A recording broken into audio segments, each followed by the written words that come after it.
दोस्तों, आज की कहानी आपको सोचने पर मजबूर कर देगी। अक्सर हम कई मौकों पर कुत्तों का नाम लेकर मिसाल दिया करते हैं। किसी को गाली देते हैं तो कुत्ते का नाम जुबान पर आता है। गाली आदमी को देते हैं पर नाम कुत्ते का बदनाम होता है। क्या कुत्ता इतना गया गुजरा जीव है? हमने उसे कभी खिलाने पिलाने के बारे में तो नहीं सोचा, चाहे कितने ही दिन से भूखा द्वार पर पड़ा हो। लेकिन हमें कभी उसका नाम इस्तेमाल करने में लज्जा नहीं आई। आपसे निवेदन है, 5 मिनट का समय निकालकर इस कहानी को जरूर सुन लेना, शायद आपकी सोच बदल जाए। नमस्कार दोस्तों, हमारे YouTube चैनल में आपका दिल से स्वागत है। एक गांव में सुरेश नाम का लड़का रहता था। वह बहुत परेशान रहता था। वह बस यही सोचता रहता कि पिछले जन्म में मैंने क्या पाप किया था जिसका फल मुझे इस जन्म में भुगतना पड़ रहा है। एक दिन उसे पता चला कि गांव से कुछ दूर एक महात्मा रहते हैं जो सबकी समस्या सुनते हैं। अगले दिन सुरेश उस महात्मा से मिलने के लिए निकल गया। वहां पहुंचकर सुरेश ने देखा कि महात्मा अपने आश्रम में कुछ लोगों को उपदेश दे रहे थे। तभी सुरेश ने महात्मा को प्रणाम किया और कहा, गुरुदेव, मेरे मन में एक प्रश्न उठ रहा है। महात्मा ने कहा, भंते संकोच मत करो, पूछो, आपके मन में वह कौन सा प्रश्न उठ रहा है?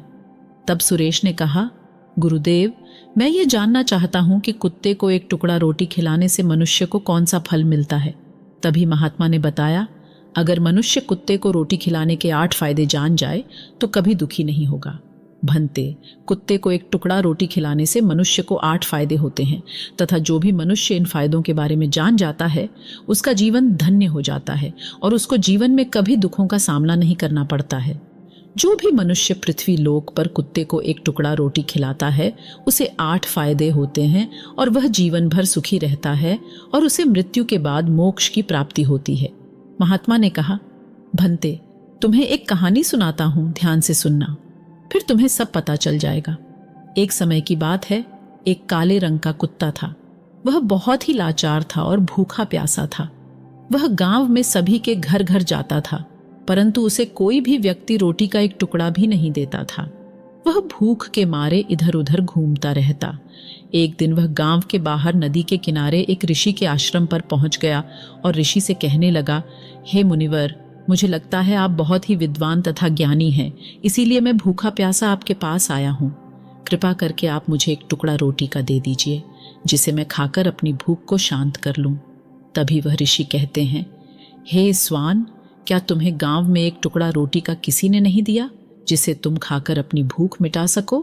वह कुत्ता ऋषि से कहता है, हे मुनिवर, मैं आपको क्या बताऊं, आप मेरी बातों पर विश्वास नहीं करोगे।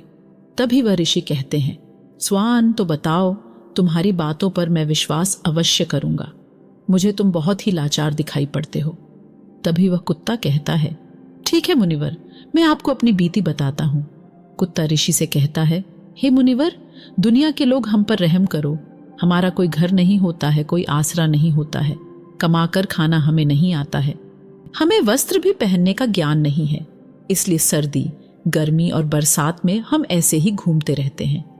हमें पढ़ना लिखना भी नहीं आता।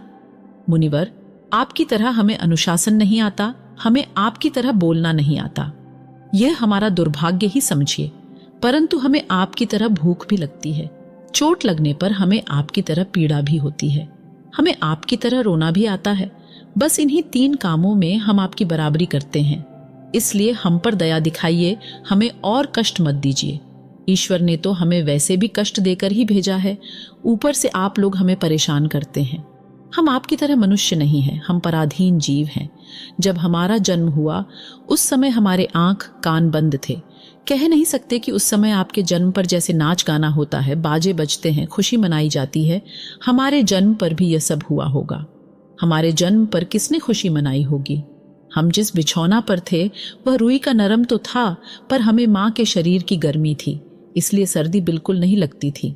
मैं मन में सोच रहा था कि किसी बड़े घर में पैदा हुआ हूं, लेकिन जब हमारी आंख खुली तो मैंने देखा कि हमारी माँ, जिसे आप लोग कुतिया बोलते हो, वह अपने 5 बच्चों को छाती से चिपकाकर एक राह के ढेर में पड़ी थी। हम 5 भाई थे, बाकी 4 भाई तो लाल और भूरे रंग के थे, मैं अकेला ही काले रंग का था। सब छोटा मैं ही था, इसलिए कमजोर था। मेरी माँ हम लोगों के पास कम ही आती थी, क्योंकि उसे भी अपने भोजन की व्यवस्था करनी पड़ती थी। यदि वह ना खाती तो हमें दूध कहाँ से पिलाती। उस एक माँ पर हम 5 भाई निर्भर थे। वह बेचारी अपने भोजन के लिए इधर उधर दौड़ती रहती थी। कभी भोजन मिल भी जाता था, कभी नहीं भी मिलता था, लेकिन वह हमेशा हम 5 का बड़ा ख्याल रखती थी। आखिर वह हमारी माँ थी। वह रात भर जागकर गांव की रखवाली करती थी। किसी की मजाल नहीं थी कि कोई अनजाना आदमी बुरी नीयत से गांव की तरफ भी झांक जाए। दूसरे गांव के कुत्ते भी हमारी माँ के डर से गांव में नहीं आते थे। गांव के किसी किसान के खेत में कोई जानवर खड़ी फसल खाने आते तो हमारी माँ उसे दौड़कर भगा देती। गांव वालों के लिए इतना सब करने के बाद भी कोई मनुष्य तो हमारी माँ को भोजन तक नहीं देता था। भोजन के लिए हमारी माँ को मजबूर होकर छीना झपटी करनी पड़ती थी। कई बार तो लोग उसे लाठी डंडों से पीट पीट कर भगा देते थे। बेचारी उस दिन भूखी प्यासी रहकर पेट की आग से जलती रहती थी। वह कहता है, हे मुनिवर, आखिर भूख तो हमें आपकी ही तरह लगती है। ऊपर से उसे अपने 5 बच्चों की चिंता भी लगी रहती थी। आखिर माँ जो थी, भूख उसे चैन से बैठने नहीं देती थी और गांव वालों का भी उसे देखकर हृदय नहीं पसीजता था। तो बेबस होकर उन लोगों के घरों में चोरी से घुस पड़ती थी और खाने की कोई चीज मिल जाती तो उसे खाकर अपने पेट की आग बुझा लेती थी। कई बार तो लोग उसे खाने की वस्तु ले जाते हुए देखते तो लाठी डंडे लेकर उसके पीछे पड़ जाते। कुछ निर्दय लोग तो कई बार उसे घर के अंदर बंद करके पीटते थे। हमारी माँ का बुरा हाल कर देते थे। फिर वह कुत्ता ऋषि से कहता है, हे मुनिवर, हमारी माँ ने क्या बिगाड़ा था? उसने सिर्फ अपने पेट के लिए भोजन ही तो चुराया था। चोरी करने का हमें कोई शौक नहीं है, पर पापी पेट हमें यह सब करने के लिए मजबूर कर देता है। एक दिन की बात है, बड़ी जोरदार बरसात हो रही थी। ओले पड़े थे, ठंडी हवा चल रही थी। उस ठंड में ठिठुर कर हमारे 3 भाई मर गए। उस दिन हमारी माँ बहुत रोई थी, लेकिन मनुष्य हमारी पीड़ा को नहीं समझा क्योंकि उसके बच्चे थोड़े ही मरे थे। फिर वह कुत्ता कहता है, हे मुनिवर, अब हम सिर्फ 2 भाई रह गए थे। हमारी माँ हम दोनों की अच्छे से देखभाल करने लगी। फिर एक दिन उसी गांव में एक सेठ के घर पर दावत चल रही थी और अनेक प्रकार की मिठाइयां बन रही थीं। सेठ जी के घर काफी मेहमान आए हुए थे। हमारी माँ कुछ खाने की तलाश में बार बार उधर जाती, लेकिन लोग उसे दुत्कार कर भगा देते थे। किसी को उस पर इतना भी तरस नहीं आया कि एक रोटी उस बेचारी को खाने को फेंक दे। एक रोटी से उनका क्या बिगड़ जाता? मेरी माँ बार बार जाती और वहीं खड़ी खड़ी देखती रहती थी। सेठ जी के आंगन में दावत खाने का सिलसिला चालू हुआ। भोजन परोसा जाने लगा। मेरी माँ भी वहीं जाकर पूंछ हिलाने लगी। खाना परोसने वाला आदमी जब किसी काम से भीतर गया तो मेरी माँ दबे पांव रोटी लेने को चल पड़ी। फिर दूसरे आदमी ने मेरी माँ को जाते हुए देख लिया तो चारों ओर से लोग चिल्ला चिल्ला कर उसकी तरफ भागे। मेरी माँ उनकी चीख सुनकर घबरा गई। 2-3 आदमी लाठी लेकर उसके पीछे दौड़े। मेरी माँ वहां से घबरा कर भागने लगी, परंतु उसे वहां से निकलने का कोई रास्ता नहीं मिला क्योंकि सामने से लोग लाठी डंडे लेकर आ रहे थे। तभी मेरी माँ वहां पर जो लोग भोजन कर रहे थे उनको लांग कर निकल गई। आगे वह कुत्ता कहता है, हे मुनिवर, मेरी माँ अपने निकलने पर इतनी हैरान नहीं थी जितनी कि उन लोगों को देखकर हुई थी जो वहां पर दावत खा रहे थे। वह सब उठकर खड़े हो गए। उन्होंने भोजन करना छोड़ दिया और कहने लगे कि कुतिया के लांग जाने के कारण भोजन भ्रष्ट हो गया है। सब एक दूसरे से विचार विमर्श कर रहे थे कि अब क्या किया जाए। खाना तो सब खराब हो गया है। फिर सेठ जी फूट फूट कर रोने लगे। कुछ लोग तो यह भी कह रहे थे कि भाई, कुतिया के लांघने से भोजन खराब कैसे हो गया? उसने खाने में या पत्तलों में मुंह थोड़ी डाला है, सिर्फ ऊपर से लांघ कर ही तो गई है। और कहने लगे, शहरों में तो लोग कुत्ते को पालकर घर के अंदर सुलाते भी हैं और खिलाते भी हैं, तो इसमें कोई बुरी बात नहीं है। अगर कुतिया लांघ कर गई है तो भोजन खराब नहीं हुआ है। लेकिन उनमें से कुछ लोग बड़े घरों से ताल्लुक रखते थे। उन्होंने यह बात नहीं चलने दी। कह रहे थे कि भोजन तो भ्रष्ट हो गया है और यह हमारे खाने के लायक नहीं है। आखिरकार उन्हीं की बात मानी गई और अब तो वह सारा भोजन गरीबों में बांट दिया गया। उस दिन तो मेरी माँ को खूब पेट भर के खाना मिला था। ऐसा सुख उसने जीवन में कभी नहीं पाया था, लेकिन वह सुख उसके लिए बड़ी मुसीबत बन गया। वह भोजन करके वहां आराम से लेटी ही थी कि इतने में वह सेठ डंडा लेकर वहां आ पहुंचा और उसे बुरी तरह से पीटने लगा। उसे वहां से भागने का भी कोई अवसर नहीं मिल पाया। डंडों की चोट से वह बुरी तरह से चिल्लाने लगी। मां का विलाप सुनकर पत्थर भी पिघल जाता है, पर उस निर्दय को उस पर जरा भी रहम नहीं आया। वह उसे कठोरतापूर्वक पीटता रहा। मां का वह शोर पूरे गांव में सुनाई दे रहा था। तब कुछ लोग आए और उसे समझाते हुए बोले, सेठ जी जाने दो, भूख में तो आदमी की भी बुद्धि भ्रष्ट हो जाती है। यह तो एक पशु है, इसे अच्छे बुरे का क्या ज्ञान। अब इसे मारकर आपको क्या मिलेगा? जो होना था सो हो गया। लोगों के समझाने के बाद उसने हमारी मां को पीटना बंद किया। फिर बड़ी मुश्किल हालात में वह हमारे पास आई। मां ने आकर सारी कहानी हम दोनों भाइयों को सुनाई। हमने सोचा कि कितना कष्ट भरा है हम कुत्तों का जीवन। आदमी एक रोटी के टुकड़े के बदले हमें चोर की तरह पीटता है। बेकार है ऐसे लोग जो हमारी पीड़ा को नहीं समझते। वह कुत्ता कहता है, हे मुनिवर, एक दिन की बात है, उसी गांव के बाहर एक ब्राह्मण आकर ठहरा हुआ था। उसने अपने भोजन के लिए एक जगह चूल्हा बनाया और उस पर दाल बनाने के लिए रख दी। उसके बाद आटा गूंद कर रख दिया। वह वहीं पास में कुएं पर पानी लेने चला गया। इधर कहीं से मेरी मां भी घूमती हुई वहीं पहुंच गई। उसने आटे को देखा तो सोचने लगी कि शायद इस आटे का कोई मालिक नहीं है। यही सोचकर वह उस आटे को खाने लगी। उधर उस ब्राह्मण ने कुएं के पास से देखा कि उसका आटा एक कुतिया खा रही है, तो वह बड़ा दुखी हुआ। वह बेचारा रोने लगा क्योंकि वह भी 2 दिनों का भूखा और थका हुआ था। कुछ लोगों ने उसे कहा, अरे ब्राह्मण देवता, इस कुतिया ने तुम्हारा भी आटा बिगाड़ दिया।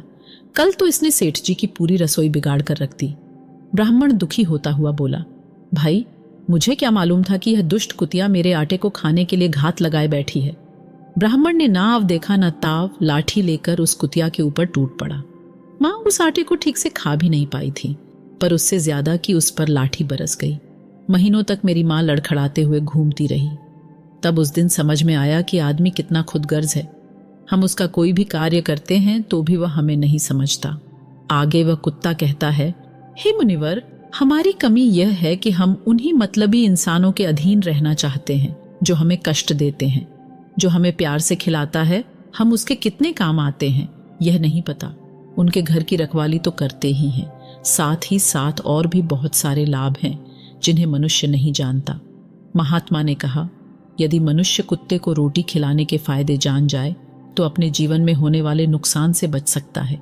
आज मैं आपको बताऊंगा कुत्ते को रोटी खिलाने के 8 फायदे। मनुष्य को पता नहीं है कि जब भी घर में रोटी बनाई जाती है तो सबसे पहली रोटी गौ माता की होती है और पिछली रोटी कुत्ते की होती है। महात्मा ने कहा, ऐसा ही विधान भगवान ने बनाया था, लेकिन भगवान के बनाए उस विधान को भूलकर मनुष्य अगली और पिछली रोटी स्वयं ही खा जाता है। इसका दुष्प्रभाव उसके जीवन पर पड़ता है। कुत्ता वह प्राणी है जिसे रोटी खिलाने से मनुष्य के जीवन में पड़ने वाले ग्रहों के दोष भी दूर हो जाते हैं। महात्मा ने कहा, कुत्ते को रोटी खिलाने का पहला फायदा, कुत्ते को रोटी खिलाने से शनि का नकारात्मक प्रभाव कम हो जाता है। शनि ग्रह जब अपनी कुदृष्टि डालता है तो हर मनुष्य बर्बाद हो जाता है। जिस व्यक्ति पर उनकी महादशा का आरंभ हो जाता है तो बने बनाए काम अपने आप बिगड़ने लगते हैं और वह मनुष्य आर्थिक तंगी का शिकार हो जाता है। उस स्थिति में व्यक्ति यदि कुत्ते को रोटी खिलाता है तो उस पर शनि का दुष्प्रभाव बहुत ही कम हो जाता है। कुत्ते को रोटी खिलाने का दूसरा फायदा, कुत्ते को रोटी खिलाने से भाग्य आपके पक्ष में हो जाता है। आपके घर के अंदर नकारात्मक शक्ति नष्ट हो जाती है। कुत्ते को रोटी खिलाने का तीसरा फायदा, कुत्ते को रोटी खिलाने से माता लक्ष्मी प्रसन्न हो जाती है और आपके घर में धन दौलत की कभी कमी नहीं रहती है। कुत्ते को रोटी खिलाने का चौथा फायदा, कुत्ते को रोटी खिलाने से आपके ऊपर कर्ज नहीं चढ़ता और जो पहले से आप कर्जदार हैं उससे भी मुक्ति मिल जाती है। कुत्ते को रोटी खिलाने का 5वां फायदा, कुत्ते को सुबह शाम भोजन देने से आपका व्यापार बहुत अच्छे से चलता है। कुत्ते को रोटी खिलाने का 6ठा फायदा, कुत्ते को रोटी देने से आपकी आयु में वृद्धि होती है और अटका हुआ धन वापस मिल जाता है। कुत्ते को रोटी खिलाने का 7वां फायदा, कुत्ते को रोटी देने से हमेशा आपका स्वास्थ्य अच्छा बना रहता है और मानसिक रूप से आप मजबूत रहते हैं। आपका मन हमेशा ऊर्जावान रहता है, अच्छे विचार आपके मन के अंदर आते हैं। कुत्ते को रोटी खिलाने का 8वां फायदा, कुत्ते को रोटी खिलाने से भगवान प्रसन्न रहते हैं क्योंकि भगवान को समस्त जीवों की चिंता रहती है और जो समस्त जीवों पर दया खाता है भगवान भी उस मनुष्य से हमेशा प्रसन्न रहते हैं। भगवान की कृपा सदैव उस परिवार पर बनी रहती है। आपने अपने बूढ़े बड़ों से सुना होगा कि जब कुत्ता रोता है तो यह अशुभ माना जाता है। किसी संकट का आगमन होता है, किसी की मृत्यु होती है, इसलिए कुत्ते को कभी रुलाना नहीं चाहिए। इस प्रकार से महात्मा ने सुरेश को कुत्ते को रोटी खिलाने के 8 फायदे बताए। जो भी मनुष्य कुत्ते को रोटी खिलाता है उसे इन 8 फायदों का फल प्राप्त होता है। तो दोस्तों, कैसी लगी आपको ये कहानी? आप हमें कमेंट सेक्शन में जरूर बताना, और अगर आपको यह अच्छी लगी हो तो इस चैनल को सब्सक्राइब जरूर कर लेना।